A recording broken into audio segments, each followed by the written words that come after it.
काला साया। यूं तो बनारस घाट अपनी खूबसूरती के लिए बहुत प्रचलित है, पर घाट के किनारे कई राज लिए बैठे हैं। ये कहानी शुरू होती है बनारस के घाट के पास बने ममता निवास से, जहाँ प्रिया लाल जोड़े में ममता के घर उसकी बहू बनकर आती है। आओ आओ बहू, घर को अपने पैरों से पवित्र करो। ममता घर की दहलीज पार कर ही रही होती है कि अचानक एक बहुत गंदी सी बास पूरे घर में फैल जाती है।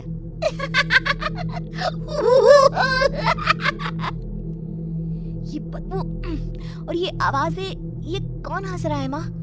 अब ये पड़ोसी ना हमारे थोड़े अलग से है। कहाँ हम शाकाहारी और ये मांस मच्छी खाने वाले। छोड़, तू ध्यान मत दे और गृह प्रवेश कर। और हाँ बहू, अपनी सास की एक बात हमेशा याद रखना, इन पड़ोसियों से तो कभी बात नहीं करेगी। अच्छे लोग नहीं है ये। अपनी सास की ये बात मानेगी ना बेटा? हाँ माँ, जो आपकी मर्जी, मैं उनसे बात नहीं करूंगी। अगले दिन प्रिया अपनी पहली रसोई बनाने रसोई घर में जाती है। ये छोटी बात तो नाक में जा रही है। एक काम करती हूँ, खिड़की खोल देती हूँ। प्रिया खिड़की खोलने जाती है। इतने चाले, लगता है इस खिड़की को कभी खोला ही नहीं गया। पर ऐसा क्यों? ओह, नॉन वेज की स्मेल आती होगी ना। 2 मिनट के लिए खोल लेती हूँ, फिर बंद कर दूंगी। प्रिया खिड़की खोलती है। खिड़की खोलते ही उसकी नजर सामने वाले घर की खिड़की पर पड़ती है, जहाँ एक लड़की खड़ी होती है। हाथों में मेहंदी, लाल रंग की साड़ी, बिल्कुल सजी धजी, मानो प्रिया की तरह ही वो भी नई नवेली बहू हो। वो प्रिया को देखकर मुस्कुराती है। हे भगवान, माँ ने तो इनसे बात करने को मना किया था। प्रिया फौरन ही खिड़की बंद कर देती है और तवे पर चढ़े रोटी की ओर देखने लगती है, पर वहाँ रोटी न होकर मछली पड़ी होती है। ये क्या? पहली ही रसोई में इतनी बड़ी गलती। हे भगवान, अब मैं क्या करूं? प्रिया बहुत डर जाती है और फौरन रसोई की सफाई करने और फिर सभी के लिए खाना बनाने लग जाती है। जब वो सबको खाना परोसती है, सब तो ठीक है, मैं बेकार में चिंता कर रही थी। हे भगवान, ऐसे ही बस अपनी कृपा बनाए रखना। रात के वक्त जब सब सो रहे होते हैं, तब प्रिया को पायल की आवाज सुनाई देती है, जिससे उसकी आंख खुल जाती है। ये पायल की आवाज कहाँ से आ रही है? प्रिया उठकर उस आवाज के पीछे छत की सीढ़ियों तक जाती है। तभी उसे बच्चे के रोने की आवाज आती है। प्रिया छत पर जाती है तो क्या देखती है? वही लाल साड़ी वाली लड़की अपनी गोद में एक नवजात बच्चे को घुमा घुमा कर सुला रही है। तभी प्रिया की नजर उसके पेट पर पड़ती है। ओह गॉड, ये तो प्रेग्नेंट भी है। सुनिए, बच्चा सो नहीं रहा है क्या? मैं कुछ मदद करूं? नहीं, आपके घर वालों को अच्छा नहीं लगेगा, मैं संभाल लूंगी। स्नेहा की गोद से बच्चा हाथ मारकर प्रिया की गोद में आने को छटपटाने लगता है।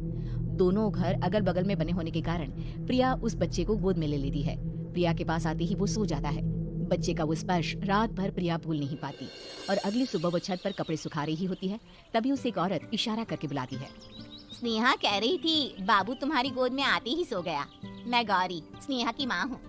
बहू, घर आना, बाबू को खिला भी लेना। शाम को जब घर पर कोई नहीं रहता, बच्चे से मिलने के लिए प्रिया छिपकर अपनी पड़ोसन के घर चली जाती है और कुछ देर बच्चे को खिलाकर वापस लौट आती है। इसके कुछ दिन बाद ही प्रिया को पता चलता है कि वो माँ बनने वाली है। ममता की खुशी का ठिकाना नहीं रहता।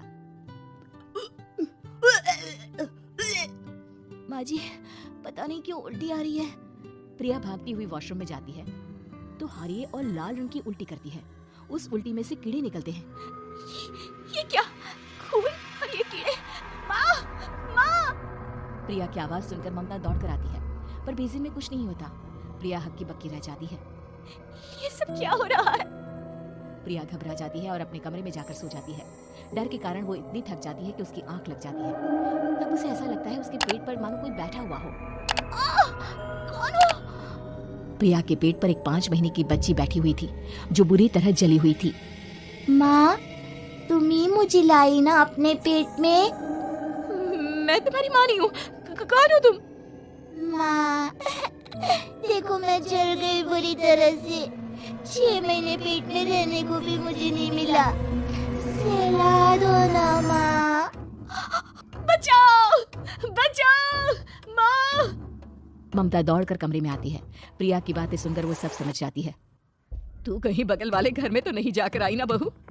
मुझे माफ कर दो, मैं गई थी माँ। उस घर में सब मरे हुए हैं बहू। कई साल पहले स्नेहा उस घर में बहू बनकर आई थी। कुछ ही दिन में वो एक बच्चे को जन्म देने वाली थी। पूरा घर बच्चे के आने की खुशी में खोया था कि एक दिन अचानक उस घर में आग लग गई। सब बुरी तरह जलकर मर गए। गौरी आज भी दादी बनने का इंतजार कर रही है और इसीलिए स्नेहा ने अपना अजन्मा बच्चा तुम्हारी कोख में डाल दिया। ममता ये कह रही होती है कि पीछे से उसके पैरों को एक बच्चा पकड़ लेता है। दादी दादी। माँ, स्नेहा की गोद में यही बच्चा था। ये बच्चा कौन है फिर? तेरी मौत है। तेरी भी दादी। जिस चीज का ममता को डर था वही हो गया। ममता निवास के ऊपर मौत ने चादर बिछा दी थी। प्रिया का पेट ऐसे बढ़ जाता है मानो 9 महीने का हो। 2 हाथ उसके पेट से बाहर निकलते हैं। बहू, संतोष को फोन कर, किसी पंडित जी को बुला बहू। प्रिया का पति भागता हुआ घर आता है। ये तो होना ही था माँ। तेरा बाप तेरे सामने आ गया तो तू सह नहीं पा रही है।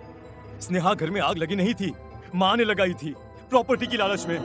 और वो बच्चा मेरी पहली पत्नी का बच्चा है, मेरा बेटा, जो कि उस आग की चपेट का शिकार हो गया था।